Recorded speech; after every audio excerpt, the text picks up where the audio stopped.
You see it every single morning when you look out the window, that ugly brown patch spreading across the yard you used to be proud of. You water it, you baby it, it just sits there, dead and stubborn. And here's the part nobody told you. That grass is very likely not dead at all. One cup of something already sitting in your kitchen can pull the green back out of it in a matter of days. No reseeding, no bags of chemicals, no service truck in your driveway. I did not believe that either. Not until I stopped trusting the label on the bag and started testing things on my own grass, in my own backyard, like a stubborn old man with something to prove. I am not going to name the ingredient yet. I want to earn it. But I will tell you this, right now it costs about $3. Land-grant university folks have quietly studied what it does to soil, and it works on a lawn that has been sitting there beat up and neglected for years, not just fresh sod. Stay with me, because every clue matters. Let me take you back to the summer my suspicion started. It was late July a couple of years ago, brutal heat, and I had this kidney-shaped brown patch right off the back patio where the dog used to lie in the sun. I had already spent good money that spring on a program that promised a thick green carpet. And there it was, brown as a paper bag, mocking me every time I flipped a burger on the grill. That patch is the reason I went digging. And what I dug up genuinely surprised me. Here is the first clue, and it is the one that changed how I look at a brown patch forever. Most brown grass is not dead grass.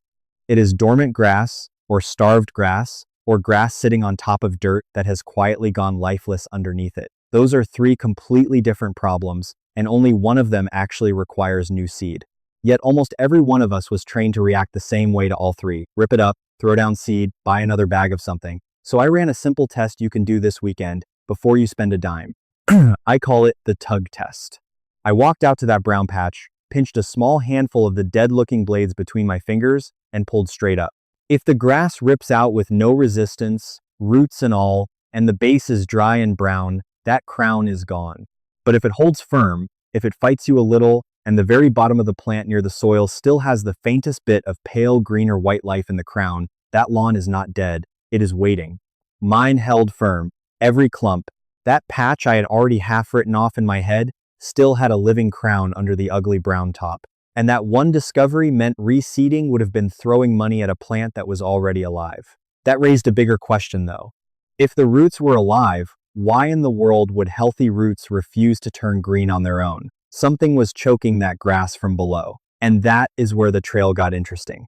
Here's what I found when I started reading, and it is the second clue. Grass does not turn green because you feed it more nitrogen. That is the myth that costs us the most. Grass turns green because of chlorophyll. And chlorophyll production leans on two things people almost never talk about: iron and living soil microbes. You can dump nitrogen on a lawn and force it to grow fast and tall and still watch it stay a sickly pale yellow-green, because color and growth are not the same machine.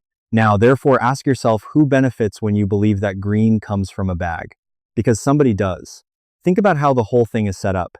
You get a brown patch. You are told the fix is a product. You buy the product, it forces a quick flush of growth, the color looks a little better for 2 or 3 weeks, and then it fades right back, so you buy it again. And again, every season, on a schedule, forever. It is not designed to fix your soil. If your soil actually got healthy and self-sustaining, you would stop buying. A lawn that heals itself is a customer lost. I am not saying there is some cartoon villain twirling a mustache. I am saying the business model quietly depends on your lawn never quite getting better on its own, and once I saw it that way, I could not unsee it. That kidney-shaped brown patch off my patio had become a $200 a year problem that never actually got solved. $200 year after year for a patch of dirt. So I went the other direction entirely. I stopped asking what product to buy and started asking what my soil was actually missing. And the clue pointed straight down into the ground itself. Here is the thing about soil that the bag never mentions.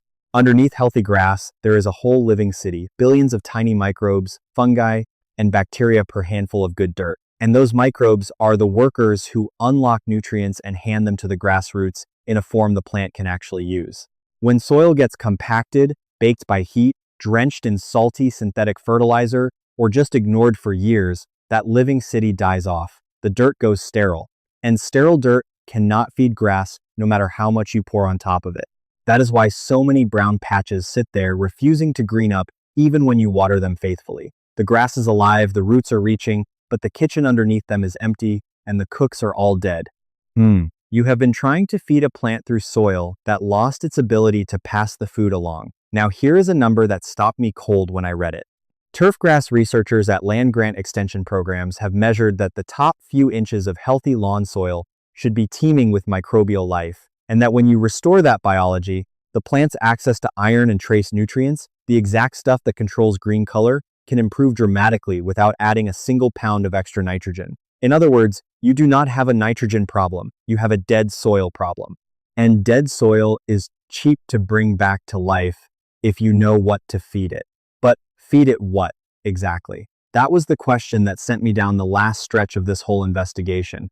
Because the answer turned out to be sitting in my pantry the entire time, and it costs less than a fancy coffee. Before I hand it to you though, I have to stop and talk to one specific person watching right now. Because I know exactly what some of you are thinking. You are thinking, that is fine for somebody with a decent lawn who just wants it a little greener, but my yard is a disaster. It is years of neglect, hard-packed clay, bare spots, brown all over, thatched like a doormat. This weekend fix stuff is for other people, not for a lawn as far gone as mine. I want to talk to you directly, because this next part is built for you specifically. The neglected, beat-up, established lawn is actually the one that responds the most, and I will show you why, step by step, with things you already own. Start with the compaction, because that is almost always the hidden reason an old lawn stays brown. Years of foot traffic, mowers, and dry heat press the soil down until water and air cannot get in. You do not need to rent an expensive machine. Take an ordinary garden fork, the kind with 4 thick tines, and just walk across your worst brown patch, driving it 3 or 4 inches into the ground and rocking it back and forth every 4 to 6 inches all across the area. That is it. You are punching thousands of little channels so that air, water, and everything you are about to feed it can finally reach the root zone instead of running off the top.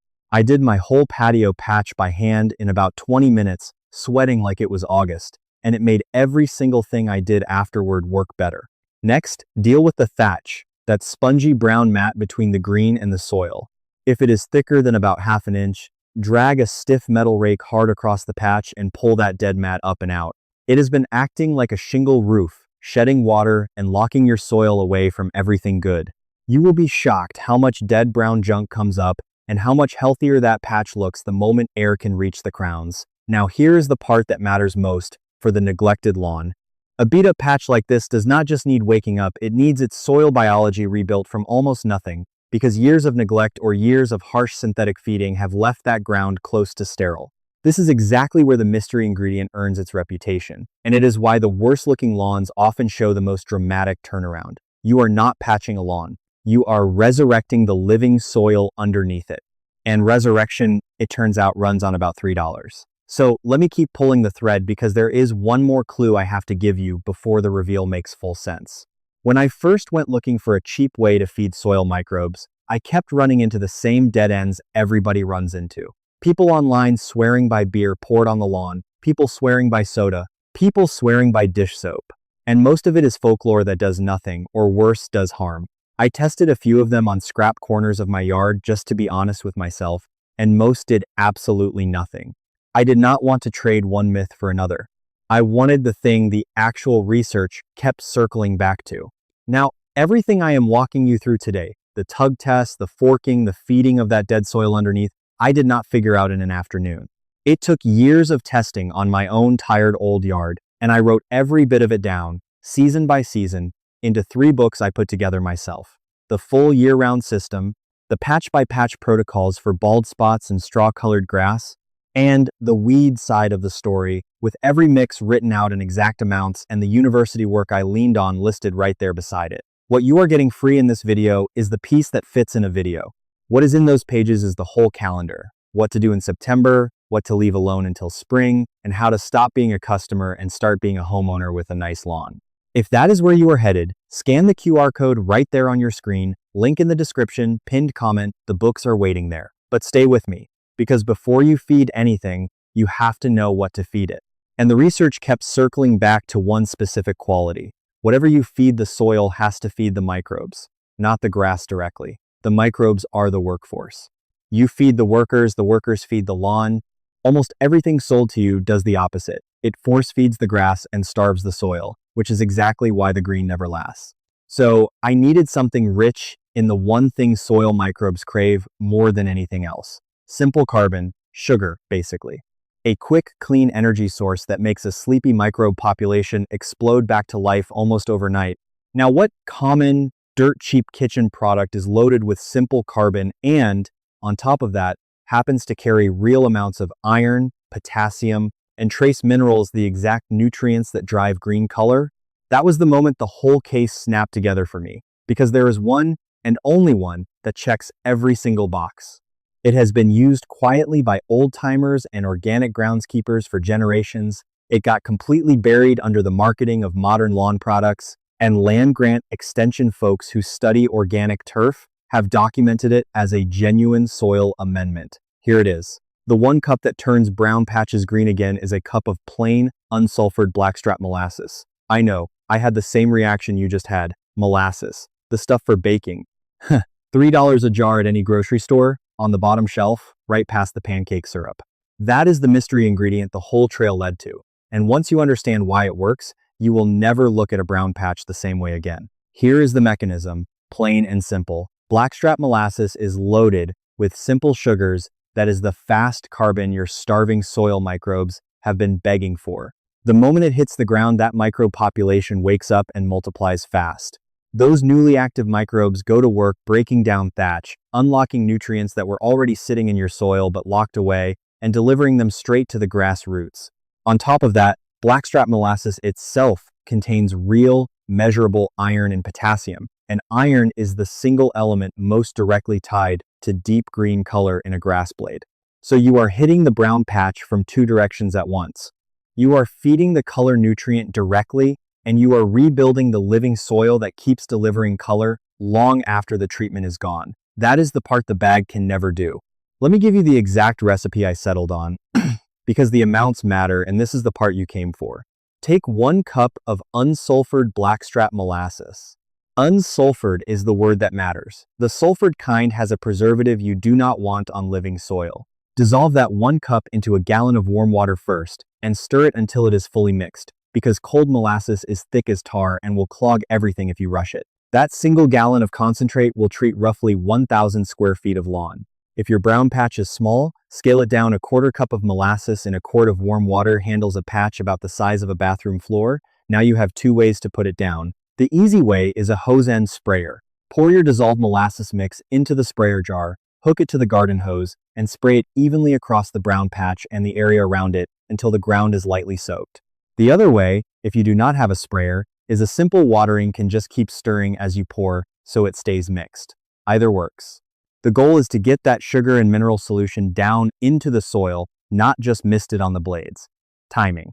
Do it in the early morning or the evening, never in the hot midday sun, so it soaks in instead of baking off. Water the patch lightly again the next morning to carry it deeper to the root zone where the microbes live.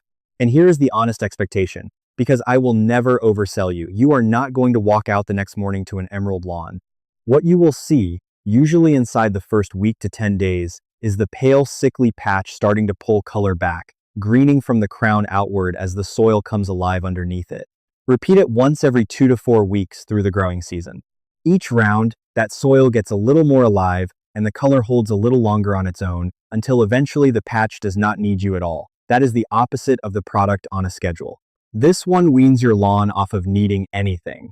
Let me put the cost right next to what I used to pay, because this is the number that still makes me a little angry when I think about it. A single jar of blackstrap molasses, about $3, holds enough for several treatments across a good chunk of lawn. Call it well under $1 per application on a decent-sized patch. Against a couple $100s a year for a program that never actually fixed my soil, that is not a small saving. That is the whole game, flipped on its head, for the price of a jar you could bake cookies with. And here is why this was buried in the first place, which is the part of the investigation that ties it all together. Molasses does not come in a 50-pound bag with a brand name and a logo. Nobody can build a seasonal subscription around a $3 grocery item you already know how to use. There is no margin in telling you the answer is on the baking aisle. So the knowledge did not disappear because it stopped working. It disappeared because there was no money in repeating it. The old groundskeepers who fed their turf with molasses and compost kept it alive by word of mouth. The organic turf researchers documented it quietly, and the rest of us just never heard it over the noise of the marketing. The clues were there the whole time. They were just never going to be handed to you. Now, let me tie the loose end for the folks with the truly wrecked lawn, because I promised you this part was yours. When you combine the two things, you fork aerate that compacted patch, rake out the dead thatch, and then drench it with the molasses mix. So the awakened microbes have air and water to work with you are doing in one weekend what a service would stretch across a whole paid season. The reason the worst lawns respond the most is simple. They have the most locked up nutrients sitting unused in the soil and the most dead microbial ground to bring back. So when you finally feed the workers and open up the earth, there is a huge backlog of stored fertility to release. That neglected patch you were ready to dig up and resod may be the very patch that greens up the fastest once its soil finally starts breathing and eating again. One more honest word, because I want you to trust me the way I had to learn to trust the evidence instead of the label. Molasses is not magic pixie dust for every brown spot. If your tug test pulled up dead, dry crowns with no life in them at all, that spot genuinely does need seed, and no amount of anything will resurrect a plant that is truly gone. And if the brown is a fresh, spreading, circular fungus problem after a wet, humid stretch, that is a different animal that wants airflow and less water, not sugar. But for the most common brown patch of all living grass sitting on tired, starved, compacted, lifeless soil, this is the fix the industry had no reason to ever tell you about. That describes the majority of the sad patches I see in yards up and down my own street, and it described mine. I think back to that kidney-shaped patch off my patio, the one that mocked me over the grill for 2 summers while I kept paying for a program that never touched the real problem. The first season, I forked it, raked it, and started drenching it with a $3 jar of molasses every few weeks. It came back green from the inside out, and it stayed green the next year with almost nothing from me because the soil was finally alive enough to feed itself. I did not reseed it. I did not spray a chemical on it. I fed the living things under it, and they did the rest, the way they did it for 100 years before anybody sold us a bag. So that is the whole case, laid out clue by clue, and here is what I really want you to walk away feeling. You were not doing anything wrong all those years. You were just never let in on the one thing that would have saved you the money and the heartache that green comes from living soil, not from a label. And living soil costs about $3 to feed. You are the kind of homeowner who checks the evidence before you open your wallet. That is the only reason you made it to the end of this. Most folks want the quick bag and the quick promise. You wanted the truth underneath it, and now you have it, and nobody can sell it back to you again. So do this for me. Go out this weekend and run the tug test on your worst brown patch, the one that has been embarrassing you all season, and come back here and tell me in the comments whether that grass ripped out dead or whether it held on. Fought you? Because that one answer tells you everything about whether your patch is about to come back. Leave a comment and tell me where you are watching from and which patch in your yard you are going to test the molasses on first. I read them and I answer. And if you are done handing your money to a schedule that was never built to actually fix your lawn, stick with me and become part of this little crew of homeowners who dig up the evidence before we spend a nickel. Because I am already deep into the next one, a common bathroom cabinet item under $2 that appears to choke out lawn weeds at the root without a single drop of weed killer, and the trail on that one is even stranger than this. I will see you there. Before you go, one thing. This video showed you the tug test and the why. Inside the Honest Lawn Circle, I hand you the full 1-cup soil revival method, step by step, right where this video stopped. And if your patch is stubborn, ask me directly, and a real person, me, answers you myself. You won't be doing it alone. Just point your phone camera at the code on screen, cancel anytime, 1 click, no risk. Now, wouldn't it be wonderful to clear out every weed without harming a single blade of grass? That's exactly what I'll show you next, and it's starting right here. Stay with me, my friend.